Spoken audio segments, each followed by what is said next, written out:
में कोई ऐसा भी दुर्ग है जिस दुर्ग में स्वयं महादेव विराजमान रहते हैं?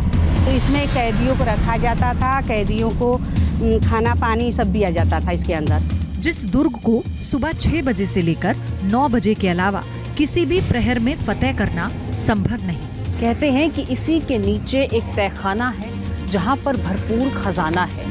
क्या भारत में कोई ऐसा भी दुर्ग है जिसमें स्वयं राजा भृतहरि ने वर्षों तक साधना की है? और उस दुर्ग में बने मंदिर में एक छिद्र ऐसा भी है जो आपके मनोभावों को परखता है।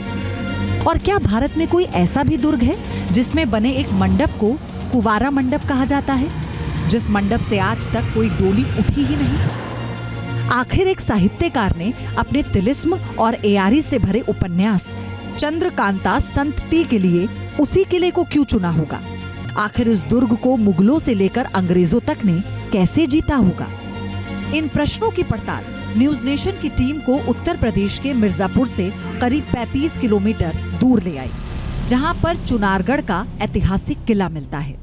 नमस्कार, बहुत स्वागत है आपका हमारी खास पेशकश रहस्य में। मैं हूं आपके साथ अमृता गर्ग और आज के रहस्य की पड़ताल हमें खींच लाई है दिल्ली से तकरीबन 800 किलोमीटर दूर उत्तर प्रदेश के ज़िले मिर्ज़ापुर में। और मिर्ज़ापुर में हम मौजूद हैं चुनार नगर में। और आज जिस रहस्य की पड़ताल के लिए हमने ये सफ़र तय किया उसे कहते हैं चुनारगढ़ का किला। वही तिलिस्मी किला जिसका जिक्र चंद्रकांता में हुआ, वही तिलिस्मी किला जिसे पहचान मिली चंद्रकांता संतति उपन्यास से, जिसे देवकी नंदन खत्री जी ने लिखा। इस किले के बारे में कहा जाता है कि यहाँ रहस्यमय पत्थरों पर उकेरे गए वो निशान, बंद तहखाने और वो गुप्त सुरंगें आज भी इस किले का रोमांच बरकरार रखे हुए हैं। और सबसे बड़ा जो रहस्य है वो है इस किले का पूरा खजाना, जो इन्हीं बंद तहखानों में, इन्हीं सुरंगों में कहीं दफन है। आज तक वहां कोई नहीं पहुंच पाया। और इस किले के इतिहास की बात करें तो गौरवमय इतिहास रहा है। राजा विक्रमादित्य से लेकर पृथ्वीराज चौहान तक, बादशाह अकबर से लेकर शेरशाह सूरी तक, और उसके बाद अंग्रेजों के तमाम शासक यहाँ पर शासन करते रहे हैं। वॉरेन हेस्टिंग का तो यहाँ पर बंगला है, लेकिन मौजूदा वक्त में वास्तव स्वरूप जो इसका है, इसे पहचान मिलती है चंद्रकांता से। सुरंगों के जाल की वो बात क्यों अटल है? उन तहखानों से आज भी खौफ क्यों आता है? और क्या है उस कुएं का राज जो कहता है कि यहाँ सांपों का बसेरा है? जानेंगे, आपको लिए चलेंगे चुनारगढ़ के किले में और फिर परत दर परत हर रहस्य से आज पर्दा उठाएंगे। चलिए।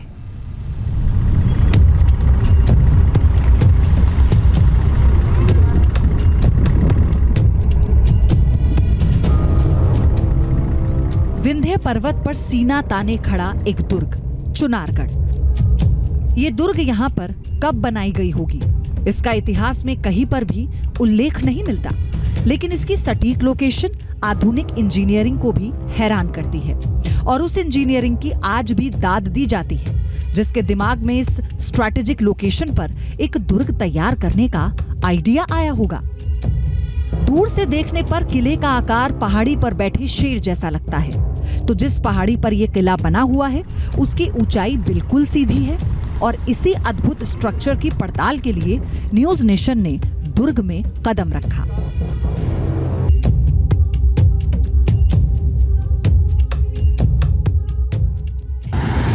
एक वक्त ऐसा भी था जब इस किले को बिहार और बंगाल का गेट माना जाता था।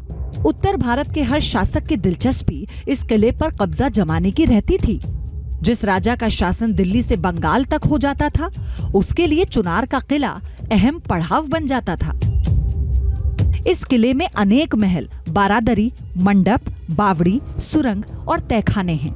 यहाँ मौजूद बावड़ियों और कुओं का अपना इतिहास है। तो किले के अंदर महलों, तहखानों की कतार है जिनका रास्ता सुरंगों से होकर जाता है।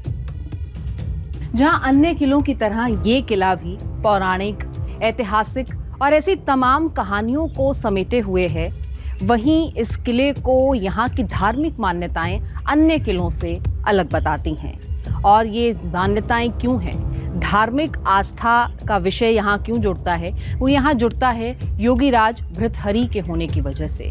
योगीराज भृतहरिनाथ यहाँ जीवंत समाधि लिए हुए हैं। ऐसा माना जाता है कि जीते जी उन्होंने यहाँ पर समाधि ली और वो आज भी इस पर्वत श्रृंखला पर मौजूद हैं। चुनारगढ़ किले की कई पहेलियों में से सबसे कठिन पहेली इसी समाधि स्थल से जुड़ी हुई है। इस समाधि स्थल का इतिहास जितना पुराना है उतना ही गहरा है इससे जुड़ा राज। कहते हैं कि इस समाधि स्थल में बने इस छोटे से सुराख में तेल डालकर किसी भी भक्त की श्रद्धा की परीक्षा हो जाती है। तो कभी ये सुराख चंद बूंद तेल डालने भर से भर जाता है, तो कभी सैकड़ों लीटर तेल डालने पर भी ये पूरी तरह नहीं भरता। पौराणिक कथाओं की माने तो समाधि स्थल से जुड़ी इस पहेली के तार जुड़ते हैं सदियों पहले एक राजा और उसकी कठिन तपस्या से और उसके संत बनकर अमृतत्व प्राप्त करने से। तब आज का उज्जैन उज्जैनी हुआ करती थी और वहां के राजा विक्रमादित्य हुआ करते थे। विक्रमादित्य के पिता महाराज गंधर्वसेन थे और उनकी 2 पत्नियां थी। एक पत्नी के पुत्र विक्रमादित्य और दूसरी पत्नी के पुत्र थे भृतहरि। गंधर्वसेन के बाद उज्जैन का राजपाट भृतहरि को मिला, क्योंकि भृतहरि विक्रमादित्य से बड़े थे। लेकिन राजा भृतहरि ने अचानक राजपाट छोड़ दिया और संत बन गए। राजा भृतहरि के संत बनने के पीछे कई तरह की कहानियां सुनी जाती हैं। 2 सबसे प्रचलित कहानियों में से एक के मुताबिक राजा भृतहरि ने अपनी सबसे प्रिय रानी पिंगला की बेवफाई से आहत होकर राजपाट छोड़ दिया और अपने छोटे भाई विक्रमादित्य को दे दिया था। खुद गुरु गोरखनाथ के शिष्य बनकर उन्होंने संन्यास ले लिया। दूसरी कहानी कहती है कि अपनी मृत्यु की झूठी खबर सुनकर रानी पिंगला के सती हो जाने के बाद वो गुरु गोरखनाथ की शरण में जा पहुंचे थे। कहते हैं चुनारगढ़ के किले में इसी जगह पर आखिरकार राजा भृतहरि के बेचैन मन को शांति मिली थी। तब उनके भाई विक्रमादित्य ने यहाँ एक बड़ा मंदिर बनवाया। लेकिन जब इस दुर्ग पर मुगलों ने आक्रमण किया तो उन्हें इस दुर्ग में हुए एक चमत्कार ने परास्त कर दिया। कहते हैं कि एक आत्यई की सेना भौरों के आक्रमण से भाग गई थी। मंदिरों को नष्ट करने निकले औरंगजेब को मंदिर में बने आस्था के छिद्र में खौलता तेल डालना भारी पड़ गया। दुर्ग में बने मंदिर में इस छिद्र में सैकड़ों पीपे गर्म तेल डालने के बावजूद भी भौरों का निकलना बंद नहीं हुआ और अंत में औरंगजेब को इस समाधि की रूहानी ताकत के आगे नतमस्तक होना पड़ा। कहते हैं इसके बाद ही औरंगजेब ने आस्था के इस केंद्र को सुरक्षित रखने के लिए फरमान जारी किया, जो फरमान फारसी भाषा में लिखवाया गया था और जो फरमान आज भी इस मंदिर में रखा हुआ है। सदियों बीत गए, लेकिन आज भी चुनारगढ़ किले में मौजूद समाधि स्थल के इस छोटे से छिद्र का राज बरकरार है। आज भी इस सवाल का कोई जवाब नहीं दे पाया है कि आखिर क्यों किसी भक्त के चंद बूंद तेल डालने से ही ये भर जाता है और क्यों ये छिद्र सैकड़ों लीटर तेल डालने के बाद भी नहीं भरता। पहेलियों से भरे एक ऐसे ही दुर्ग की हमारी पड़ताल आगे बढ़ी। इतिहास बताता है कि 1529 में जब बाबर ने इस दुर्ग पर कब्जा किया तो ये भारत का सबसे महत्वपूर्ण लोकेशन था। उसने इस बात का भी उल्लेख किया है कि तब इस दुर्ग के आसपास हाथी, बाघ और गेंडे हुआ करते थे। 1760 में इस दुर्ग पर अवध के नवाब का कब्जा हो गया, जो ईस्ट इंडिया कंपनी से लड़ाई में दुर्ग को हार गए। जनरल कार्नेक पर अवध के योद्धाओं ने रात में हमला किया, लेकिन उन्हें अंग्रेजों के आगे सरेंडर करना पड़ा। इसके 8 साल बाद एक संधि के तहत अंग्रेजों ने दुर्ग पर स्थायी कब्जा किया, लेकिन उससे बहुत पहले से इस दुर्ग से एक मिथक जुड़ा है। मिथक ये कि इस दुर्ग में अभी भी भृतहरि को देखा जाता है। माना ये भी जाता है कि इस दुर्ग की सुरक्षा खुद महादेव करते हैं और उनके रहते इस दुर्ग पर आज तक कोई कब्जा नहीं कर पाया। ईस्ट इंडिया कंपनी ने ब्रिटिश गजट में लिखा है कि इस दुर्ग में एक पीपल का पेड़ है और उसके नीचे काले संगमरमर का एक पत्थर रखा है। इससे हिंदुओं की आस्था जुड़ी हुई है, जो कहती है कि यहाँ पर देवता स्वयं विराजमान रहते हैं। हालांकि वो अदृश्य है, वो इस दुर्ग में प्रतिदिन 9 घंटे तक विराजमान रहते हैं और 3 घंटे के लिए बनारस चले जाते हैं। इसीलिए इस दुर्ग पर सुबह 6 बजे से लेकर 9 बजे के अलावा कभी भी विजय नहीं प्राप्त की जा सकती है। अंग्रेजों ने उस ईश्वर का नाम कहीं पर नहीं लिखा, लेकिन माना जाता है कि वो ईश्वर कोई और नहीं बल्कि देवों के देव महादेव हैं, जिनकी वजह से सुबह 6 बजे से लेकर सुबह 9 बजे तक के 3 घंटों को छोड़कर इस दुर्ग की दीवारों को कोई भी दुश्मन भेद नहीं पाया। चुनारगढ़ के दुर्ग में एक भव्य मंडप भी मिलता है, जिस मंडप की दीवारों पर भव्य नक्काशी की गई। तो पत्थर से बने इस मंडप की भव्यता इसकी वास्तुकला और संरचना में साफ दिखती है। गोलाकार छत वाले इस मंडप को सोनवा मंडप कहा जाता है, लेकिन 52 खंभों के सोनवा मंडप से भी एक पौराणिक कथा जुड़ी है, जिसका संबंध आल्हा उदल से है। मान्यताओं के मुताबिक महोबा के आल्हा विवाह के मकसद से जब यहाँ आए थे, तब सोनवा यहाँ की राजकुमारी हुआ करती थी। सोनवा के पिता का नाम सोमदेव था और भाई इंदल। आल्हा ने इंदल को हराकर सोनवा से इसी मंडप में शादी की थी, लेकिन वो भी एक पहेली बनकर रह गई और ये मंडप एक कुंवारा मंडप कहलाने लगा। कि उनके जो पिता थे वो इतने ताकतवर थे और उनके पास अमर ढोल था। वो अमर ढोल का जो इस्तेमाल था वो कुछ इस प्रकार से था कि जब भी वो ढोल बजाया जाता था तो मरी हुई सेना जिंदा हो जाती थी।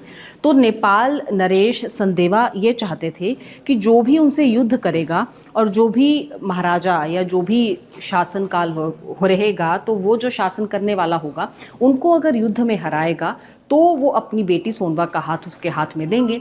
लेकिन यहाँ जब ये निमंत्रण सब कई राजा आए, लेकिन क्योंकि राजा संदेवा की सेना मरकर भी जिंदा हो जाती थी तो कोई भी यहाँ जीत नहीं पाया। और उसके बाद फिर एक राजा आए, उन्होंने फिर जब रानी सोनवा से इस बात का जिक्र किया तो रानी सोनवा ने वो अमर ढोल उस राजा को दिया।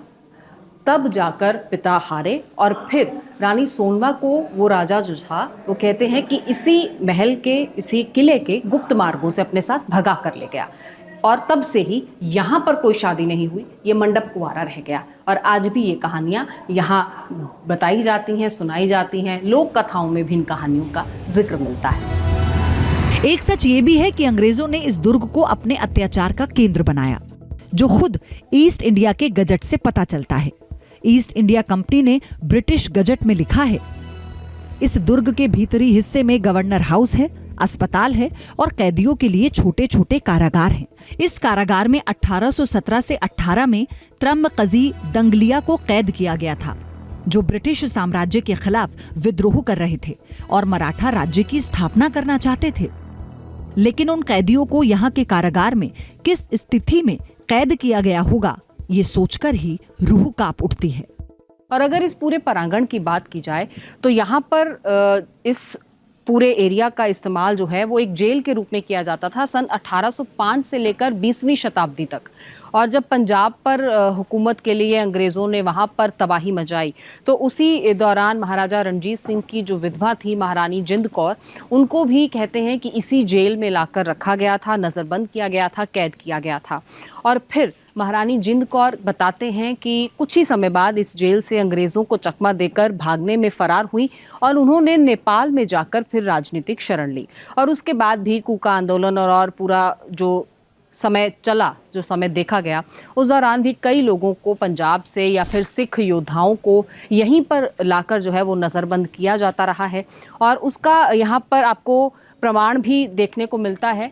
ये जो यहाँ पर बैरिगेटिंग अब की गई है, पूरा यहाँ पर जाल बिछा दिए गए हैं, ये तहखानों को जाता हुआ रास्ता है बताते हैं। और ये जो छोटे छोटे आप यहाँ पर गोल देख रहे हैं, ये रोशनदान के रूप में इनका इस्तेमाल किया जाता था। अब से कुछ वक्त तक इनको खुला रखा गया था लोगों की देखने के लिए, क्योंकि यही यहाँ से रोशनी भी जाती थी कैदियों के लिए, तो वो रोशनी जाती थी या फिर खाने पीने का जो सामान उनके ज़िंदा रहने के लिए पर्याप्त होता था, वो भी यहीं से जो है वो कैदियों को पहुंचाया जाता था। और तहखानों को या कैद खानों को कहले जाने का रास्ता, ये जो दो यहाँ पर सुरंगें हैं, ये तहखानों को जाता हुआ रास्ता था। और ऊपर भी ब्रिटिश काल में यहाँ पर जेलों के रूप में इसका इस्तेमाल किया गया, ये वो स्थान है। चुनार दुर्ग में आखिर हमारी पड़ताल आगे बढ़ी और हम उस कुएं की तरफ भी बढ़े जिसे दुर्ग में छिपे खजाने की चाबी माना जाता है। दुर्ग का एक रास्ता इस पहाड़ी की चोटी पर ले जाता है और फिर गहरे कुएं की तरफ ले जाता है, जिसका उल्लेख करते हुए ईस्ट इंडिया कंपनी ने ब्रिटिश गजट में लिखा है कि इस दुर्ग के सबसे ऊपरी हिस्से में हिंदू पैलेस है, जिसमें बहुत ही गहराई में जाने पर एक कुआं मिलता है, जिसमें हर समय पानी बना रहता है, लेकिन इसके पानी को इमरजेंसी सिचुएशन में ही उपयोग में लाया जाता है। और इस वक्त चुनारगढ़ किले की बाउली के पास मैं मौजूद हूँ। बाउली कह लीजिए, वो कुआं कह लीजिए, जिसकी गहराई 200 फीट की बताई जाती है और अगर इसके डायमीटर की बात करें तो 70 मीटर का जो है वो डायमीटर बताया जाता है। लेकिन अगर इस कुएं की बात करें तो इसमें एक बड़ा खजाना छिपे होने की बात कही जाती है और कहा जाता है कि इसकी दीवारों पर एक ऐसी अननोन लिपि में कुछ लिखा गया है, कुछ दर्ज किया गया है, जो इस कुएं को और भी ज्यादा रहस्यमय बताता है। तो अब हम उस बाउली के नीचे उतरने की कोशिश कर रहे हैं या उतर रहे हैं, जहां कहा जाता है कि जाना खतरे से खाली नहीं है। और इस वक्त हम बाउली के उस गहराई पर पहुंच गए हैं जहां तक रास्ता जो है वो सीढ़ियों के राही आता है। तो सीढ़ियों के जरिए ये रास्ता यहां तक आता है और इसके बाद यहां से आप इस पानी में प्रवेश कर सकते हैं। और कहते हैं कि पुराने समय में जब रानियां यहाँ रहा करती थी, वो इसी स्थान से होते हुए यहाँ पर स्नान किया करती थी।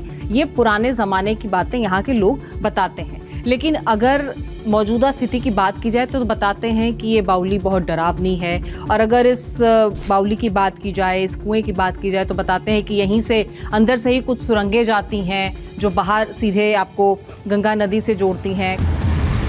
चुनारगढ़ किले का हर हिस्सा अपने अंदर कई राज समेटे हुए है, चाहे तहखाने हो, बावड़ियां हो या फिर सुरंगें। यहाँ की हर एक चीज से जुड़ी है कोई ना कोई कहानी, जिस कहानी को एक साहित्यकार ने तिलिस्म अय्यारी का सबसे बड़ा गढ़ बना डाला। किले में खजाना ढूंढा जाने लगा, खजाने तक पहुंचने का कोड ढूंढा जाने लगा।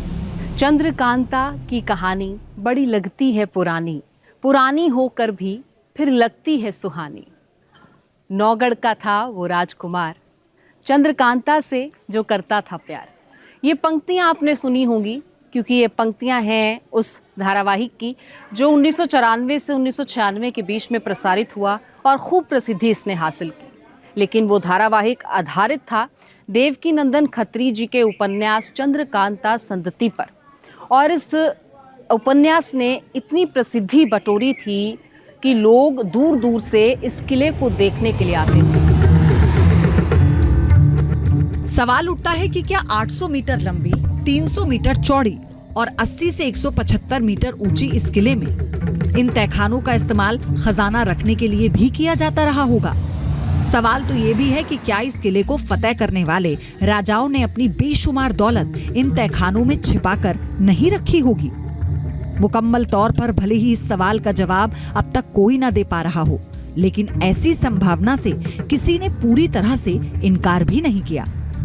आज भी चुनारगढ़ का दुर्ग लोगों के लिए एक मिस्ट्री बना हुआ है। जिस किले के तहखानों और रहस्यमयी सुरंगों ने चंद्रकांता जैसे उपन्यास की तिलिस्मी दुनिया को प्रेरित किया, क्या वहां बने मंडप, बावड़ी, समाधि स्थल से जुड़े राज कभी भी दुनिया के सामने बेपर्दा हो पाएंगे?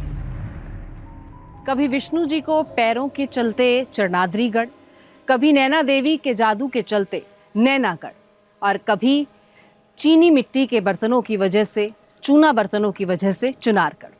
बदलते नाम के साथ 17-18 शासकों के प्रभाव तले बदलते हुए स्वरूप हमेशा इस किले की पहचान रहे हैं। लेकिन एक चीज़ जो इस किले के बारे में कभी नहीं बदली वो थी रहस्यमयी कहानियाँ। इसकी सुरंगों के जाल को लेकर, भरथरी जी के यहाँ आज भी मौजूदगी को लेकर, और भौगोलिक स्थिति के हिसाब से गंगा यहाँ से उत्तर वाहिनी होती है, इसे लेकर कहते हैं ये किला ना होता तो गंगा काशी ना जाती।